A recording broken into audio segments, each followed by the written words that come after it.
telling us that when you're here on the beach, you see these surfers out here that are enjoying the water. Well, the key behind this, there is a tournament that we've been telling you about that's taking place next week. A lot of these surfers are not leaving. They are going to bear out this storm.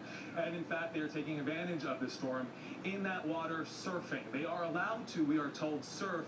The lifeguards telling us they are letting them surf. They're not letting anybody else, though, any other swimmers like you or I, boogie boarders, whatever it may be, in the water. Take a listen to what this official with the Red Cross said to me regarding these mixed messages that are being sent when surfers are in the water.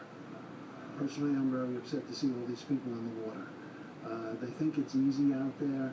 The waves are not 30-foot waves, but you got a lot of maybe professional surfers out there. We got to get them out of the other people out of the water. It's not easy out there. There are a lot of rip ties out there. It's dangerous.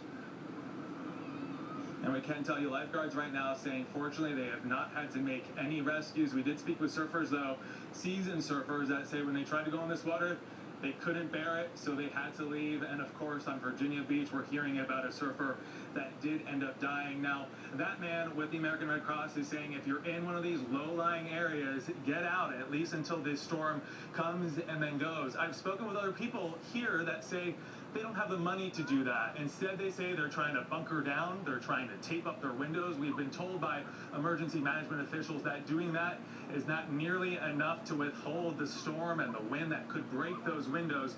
There are options, though. There are several shelters in and around Long Island. We have that online. You can go to those shelters and you can spend the night there. You can weather the storm there. Go to NBCNewYork.com for all of those details, all the information regarding those shelters.